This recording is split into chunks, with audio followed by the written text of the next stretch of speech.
Saturday evening, South Carolina Weather Watchers. I am the host for South Carolina Weather, Jason Peterson, and let's talk about the weather for your Saturday evening. Now, looking at the radar right now, you can see that we do have some showers up there inside of western Hartsville, southern Lancaster, northeastern Winnsboro as well, and we also do have some minor flooding going on down here for Estill, South Carolina, Furman, South Carolina, Luray, South Carolina, and Scotia, South Carolina as well. Mainly for minor flooding in low-lying and poor drainage areas. Between a 1.1 and 1.5 inches have already fallen, and then another inch or two is still expected. So a good 3 to 4 inches could fall in those two regions right there, right next to the Charleston radar. And that's not all, because I usually don't talk about the heat advisories too much. So I think we're gonna change that up and do that today. But if you look at the heat advisories, the entire state, except for the mountains, is under a heat advisory. And you might be wondering, well, why? And it's because of tomorrow, Sunday, June the 30th, 2024. These temperatures throughout pretty much the entire state of South Carolina. The heat index values will get up to 109 degrees tomorrow for the entire state. Everyone has the potential to see 107 to 109 degree heat index values tomorrow. And you can see, once I turn on the heat index value, you can see the entire southeast pretty much almost has a chance to see those heat index values up into the high, not the high 100, but the high low 100s, kind of like between 100 and 110. Everyone has a chance to see that tomorrow. But let's turn off the heat index values and let's talk about the entire United States. So if we move to the MRMS, we do have some rain up there in southern northeast right now. It's still pouring pretty bad for some up there. Goes all the way down into the mid-Atlantic. Down here in the Carolinas, again, just some downpours. I'm going through South Carolina right now. Not much for North Carolina, but the deep south, especially the southern deep south and southern portions of Florida, is also seeing some rain as well. We also do have some downpours and storms going through Oklahoma and Missouri, as well as the panhandle of Texas. The southern Rocky Mountains is also seeing some convection and some heavy downpours going through there as well. And also up here inside of the northwestern United States as well, we do have some rain going on up there. Same thing with portions of Michigan near Canada. Let's go and move on to our cloud cover. Cloud cover right now has some high cloud just to the south of Columbia, as well just to the south of Augusta, and just to the west of Savannah. We do have some low clouds as well that goes all the way up there to the upstate. Also down there close to Charleston as well, some very light cloud cover. It's not much at all. Myrtle Beach is looking clear. Florence is looking clear. Those are really the only two regions that are really seeing those clear conditions as we move into tonight. And then here's the cloud cover total percentage for the next 18 or so hours. You push this forward, and again, it's going to be clear for most of tonight, but then as you get into around tomorrow morning, you start to see cloud cover start to build up in the entire state as we move on and go throughout our day. And these will come, obviously, with some rain, maybe even some severe thunderstorms as well. We'll talk about that more later. But right now, it will be cloudy by the time we get to like tomorrow afternoon, tomorrow evening for most of South Carolina. Here is the current temperatures: 86 in Greenville and Columbia, as well as 82 in Charleston, 84 in Savannah, 82 in Myrtle Beach, 88 in Augusta, 86 in Rock Hill, as well as Bennettsville, Florence, and Sumter as well. Here's our low temperatures for tonight. Low temperatures around 75 in Greenville and Spartanburg and Rock Hill, 76 in Columbia, 80 in Charleston, 76 in Walterboro and Moncks Corner, 78 in Myrtle Beach, 76 in Georgetown, 79 Hilton Head Island. And then here's our forecast precipitation for the next 24 hours.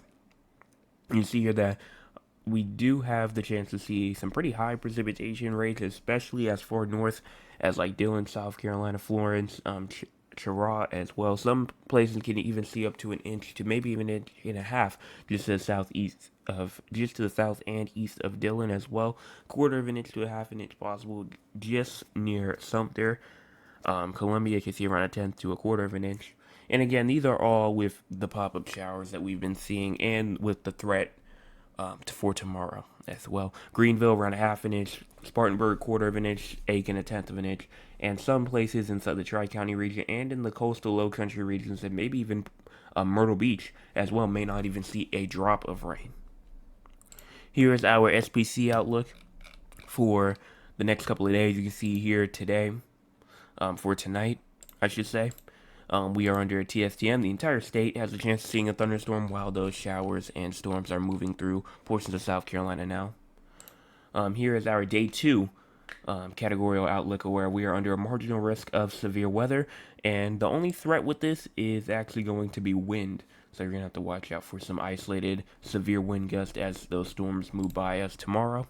And then as we go into day 3, the Charleston region, pretty much the entire low country of South Carolina has the chance to see some more isolated damaging wind gusts as we continue into our Saturday, I believe. No, Monday. And the funniest thing is that if you remember that strong storm that went through near the Centerville-Latson region the other day, this is pretty much the same setup. Not this, the same thing's not going to happen, but it looked kind of like this to where you had the marginal risk kind of going into northern Florida, into Georgia, and then the low country of South Carolina, and then I'm pretty sure it was either a TSTM or a marginal risk of severe weather, and it's on a Monday, 2-3 weeks after it's happened. So again, very ironic that that's happening. But moving on, let's talk about excessive rainfall. Excessive rainfall is possible tomorrow for portions of Columbia, Myrtle Beach, Florence, as well as Rock Hill. As we move into our day 2 excessive rainfall outlook. And then here is our day 3 risk as well, where we have a marginal risk that goes through pretty much portions of Myrtle Beach, Florence, all the way down through Charleston, the Tri-County region, through the entire low country of South Carolina, where we have the chance to see some minor flooding going through for our Monday. Now let's go and talk about the model. So let's go into the ARRR. And then as we move into the 18Z for the next couple of days, let me zoom my way out so y'all can see that better. So if you move this forward, here's around 9 o'clock. It's kind of accurate. You can start to see like some of the showers and pop-up storms that's going through all the way up there. I'm not going to switch to the radar right now, but it's kind of resemblant to what it looks like almost right now. But as we go into around 1-2 a.m., still showers will be possible up there inside the upstate of South Carolina. But then as we continue, here's 8 o'clock in the morning, where we have the potential for some showers to maybe start to diminish a little bit as we go into the early morning hours, but then continuing through huge convection pop-up. Hold on, let me show you guys that one more time. This is 1 o'clock, this is 2 o'clock, and this is 3 o'clock. So huge convection starts to pop up as we get into the afternoon hours. By around 2 o'clock, there's probably could be some showers and thunderstorms just in northern South Carolina, but then maybe the Midlands and the upstate, maybe portions of the low country could start to see some downpours as we go into 3 o'clock. There goes all these severe storms up here near Gaffney, southeast of Charlotte, North Carolina as well, just to the northeast of Columbia, South Carolina, and then you can start to see, as we get into around here, 6 o'clock, have these thunderstorms all up here inside of the southern upstate, and we have these isolated just supercells with the chance for some damaging winds going through around 6 o'clock. This is 7 o'clock. You can finally start to see that linear mode, and it starts to go this way towards the Atlantic coast. This is pretty much a classic look almost for a cold front. And then as you continue it forward some more, it kind of diminishes once it gets close to like Dorchester County, Horry County, but then another round comes in right after it. It can bring some more damaging winds with it. So honestly, I think that, again, they were right putting that marginal risk down, because this could be pretty interesting damaging wind threat. I'm honestly very surprised, and am willing to see what happens tomorrow. Maybe even with some hail in there as well. They might add a hail threat with this tomorrow. I don't think there's a hail threat with it right now, but I would not be surprised if there was a hail threat added with this. As we go into tomorrow morning, though, There goes some more showers and thunderstorms that will be kicking off and will be intensifying more as it gets into the low country of South Carolina for your Monday. Let's go and talk about the tropics now. So, starting off, we have Hurricane Beryl. If you have not seen the news or anything about it yet, Beryl has turned into a tropical storm and then it intensified to a hurricane. And actually, this could this is right now having some rapid intensification, meaning that it is developing and strengthening fast.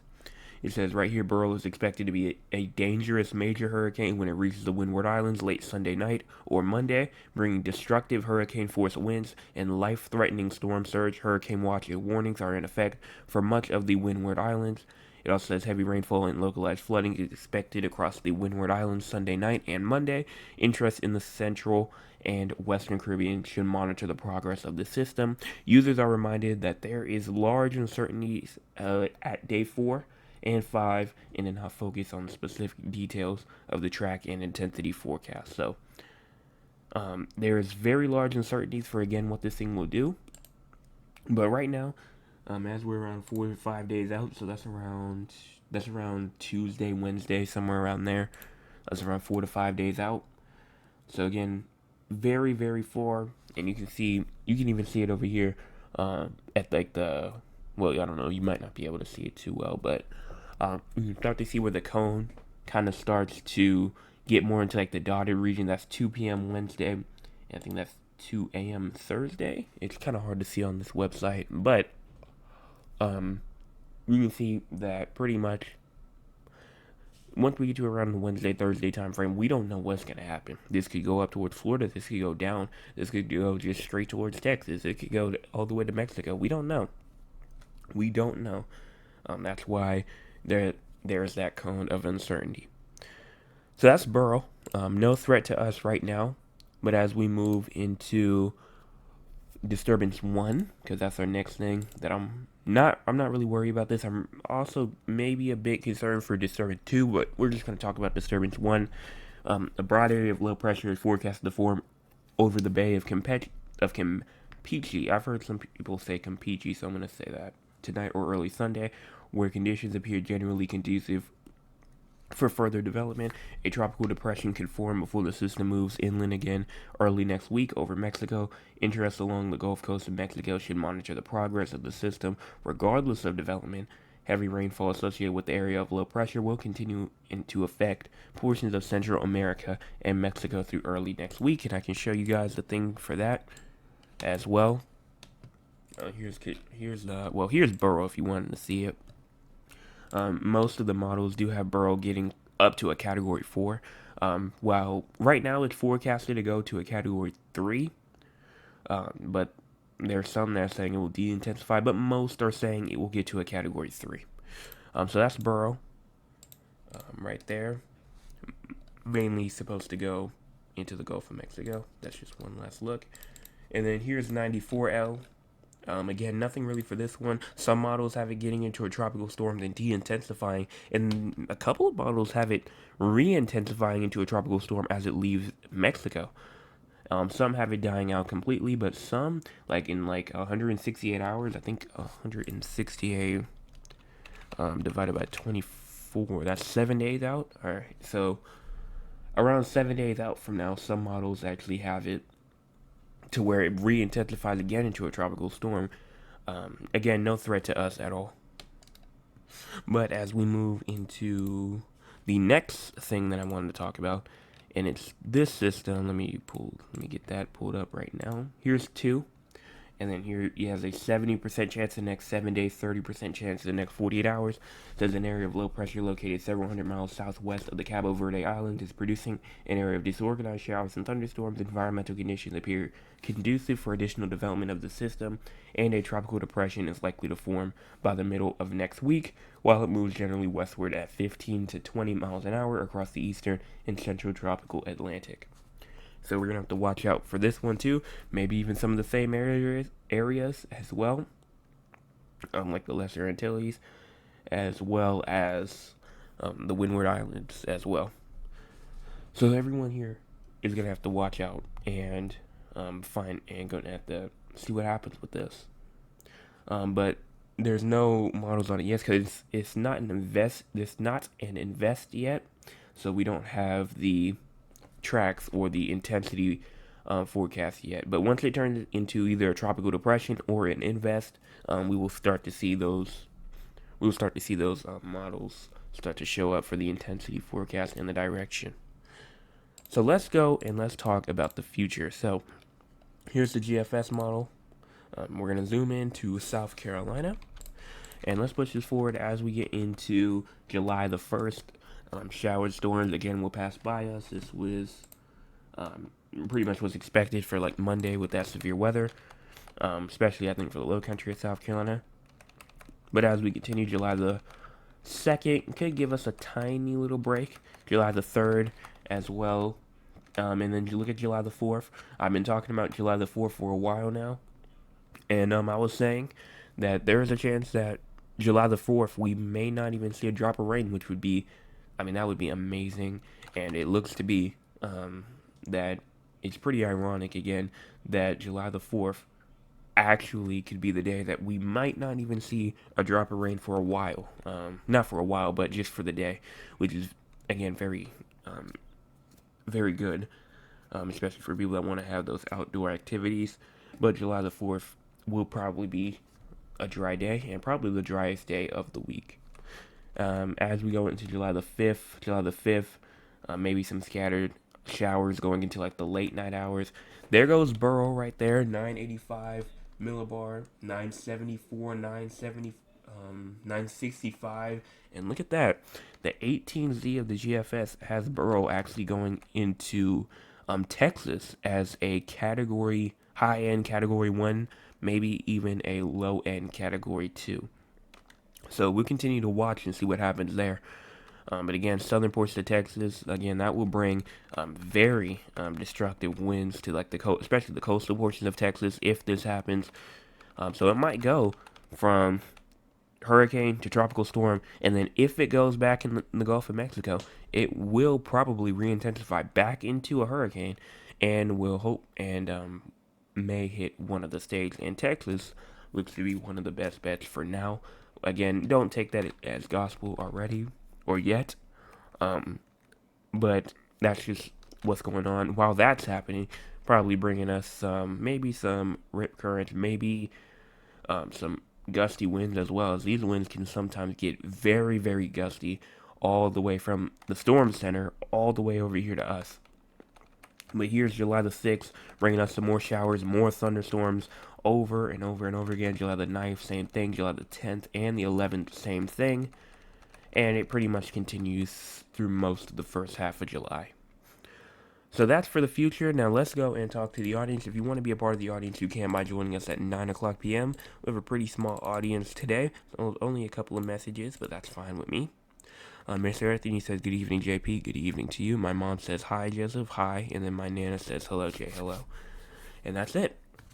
So, again, if you want to be here at 9 o'clock, you might have to set a timer for yourself. Might have to go on and remind somebody else to tell you about it if they have a good memory. Or you can just always check in on the channel and see what's going on here. But let's go and talk about our San Antonio forecast, and then we'll do our Raleigh forecast, and then that's it. And I'll let y'all continue on with y'all's Saturday night events. But let's move this back. So, I'm already looking right now, and it seems to be that San Antonio will probably not get any precipitation for the next 40 or so hours, which is not really the best thing, especially because of the drought that y'all been getting. Okay, I'll talk about that in a second. But as well as temperatures as well.